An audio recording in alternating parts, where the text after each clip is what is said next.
أكيد وإذا لا علم يولها وحرس ليها هي مسج كاجي موجود ببركة هذا أنت سمين كلوين موجود marka hore waxaan doonayaa inaan laba kalmood ka idhaahdo afka waxa afka la yiraahdo horta intii la suugaanta ka hadlo suugaanta waxa dhasha afka inagu waxaan raacnaa u naqaanaa waxa afka malaha waxay ugu magac daray halka uu ka soo baxo waxa language ka la yiraahdo halka uu ka soo baxo halka la marka waxaan leeyahay af bay u af Soomaali bay ayaa af Ingiriisi qolada afartu afar bay leeyahay af bay u yaqaan language marka laga hadlo oromadu oo iyaguna isku qolanahay oo qoshitiisu sida afaan oromo iyaguna halkan un bay waxa lagu kala beeri waayo qoladii la qoshitigu marka waxa language leeyahay ku hadlay inaynu ku halka uu ka soo baxo ugu magacda dadka qaar kale oo kuwa la joogtaan ka mid yihiin language erayga lang hadal Faransiisku tiraahdo waa carab عرب لا أفكاراتك هو عرب مركا ملا يقولوا حاجة لان قولوا تريال يقول لينجوي فرنسيسكو لان قولوا لانجويج يقولوا حاجة عرب أنا هذا يبي يحكيلو حاجة سي ويسكو سي كاستبع هاتيه هو أفكا وحالينا وأفكا أيام السؤال ترى أفكا بركة لو حليها وكرامه إلى هيدك وحلا بني آدم كأو كلية معنا وحلا يا حلك إلا ولا حلو ونمع أجار وح إلهي أبو ري أردن بني آدم كأو كلية الله تام عليه دو حوي كرامة جاره إلهي بني آدم كأوسيوي إنه تدكو ولا حلك وحلا وحكلا أبو ري ما هب ودب كدب إلهي مركه ولمعوين كيسة ترسله عاو ربنا مركه إلهي لمعوين كيسة شجرة قلدها ووحى وأبوري وجود يقي وشجرة والله هذا يوشيك ينسيك والله هذا وليه فبأي آلاء ربكما تكذبان ما حاكوا بين النساء قلدها إلهي بحي يا أديسي شيك ينسيك ومركه وليه وحكوا بلا بيا قال لها وشيء قال يقول بلي آدم وخطوه إن معاوي كانوا بحيه وعاو خالص وعرض الرحمن علم القرآن خلق الإنسان علمه البيان خلق الإنسان علمه البيان إلهي وحكو قالت شيء قال يا إنه ذلك أبو ري برينا إلهي ورح الله وقال لها وشيء قال يا إلهي تيك يسيق أبو شيء قال يوي ولي ذلك وانا أبو ري وحالا بري إلهي ورح الله وحسوف كبيا وقال لها ذلك أبو شيء مركا ولي هاي قرآن كلية وعلم آدم الأسماء كلها إلهي وحنبي آدم بري أففك أو لبو بري مركا أفلق هذا يبي آدم على هذا أفوا واحد بني آدم كأوقارا بني آدم كان هذا وحبوه بعد دوري بالعسير كبير أفوا هدوس ذا بني آدم كأوقاري هذا ولا هي لسا وقلت شيء قريو لين لو يديتونه وأنا معوي كإلهي بحيو كبير يعني ولا تسألون يومئذ عن النعيم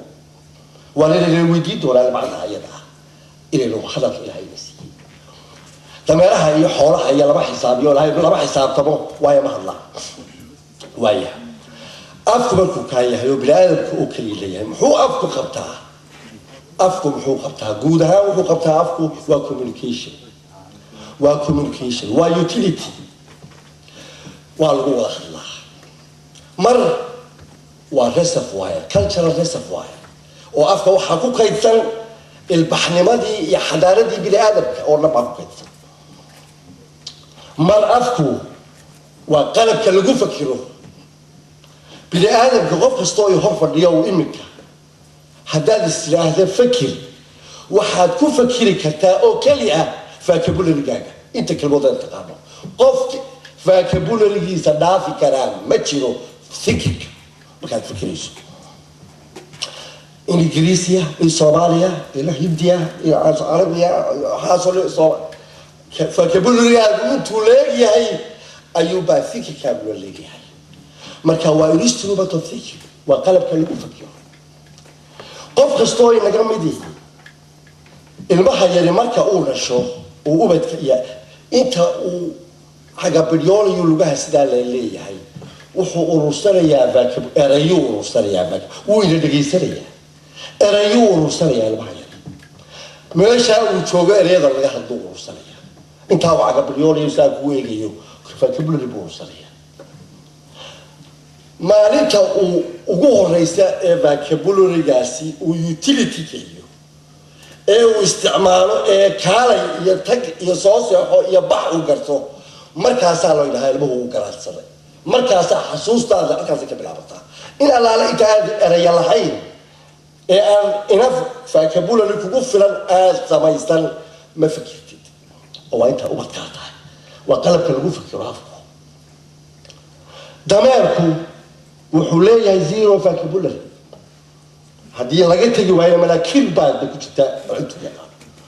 zero intelligence uu leeyahay waa dameer xilbasa hadduu hadli lahaa oo dhibcada hadalka la siin lahaa aabihii baa u sheegi lahaa waa la ratay iskaga tag oo kii ka horreeyay baa u warrami lahaa ila waa dhibco gaara dhibcada caqligii iyo labadii baa isku marka afku waa qalabka lagu fikiro muhiimadda intaa leg buu leeyahay oo magar xadaarada iyo ilbaxnimada iyo horumarka bini-aadamku sameeyey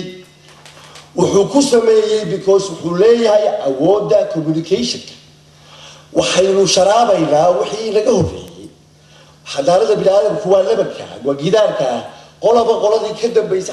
waxay kusii daraysaa laban baad kusii daraysaa goor baad ku daraysaa marka aad sharaabto wixii kaa horreeyey iyo halka la soo gaarsiiyey oo yaa kuu soo gudbinaya afkaa lagu soo gudbiyaa amba ha la qoro amba ha lagu hadlo ayaa lagu soo markaasaad adiguna ku dari ilbaxnimada afkaa lagu sameeya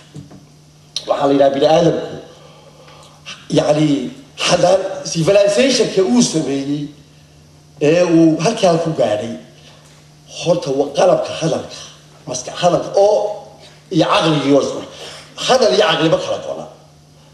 horta labadaa ha kala saarayna thinking iyo caqliga waa isku iminka anigu I am thinking loudly way maqlaysaa because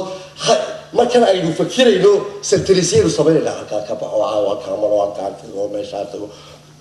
fakirkeena mediumka uu maraa waa kelmad waa weeraha aynu samaynayno ayaynu ku fikirayna qof kastoo inaga midna iminka wuu fikiraya oo macnaheedu tahay wuu hadlaya anigu waxaan idinkaga nasiib daranahay am simply thinking loudly aniga fikirkaygii baa maqlaysaa anigu dadka dil maqli baa wax laga yaabaa telefoon gaariyo basal uu foon inuu mid hoosta ka leeyahay baa laga yaabaa inuu hadlaya qofku waa hadlaysaa yuarto waxaa la yidhahaa markaas wasaaka markaa toostay baad istaanata ilaa iyo caawa markaa ilaa intaas seexanaysana waad hadlaysaa because thinkingkii baa but you are thinking silently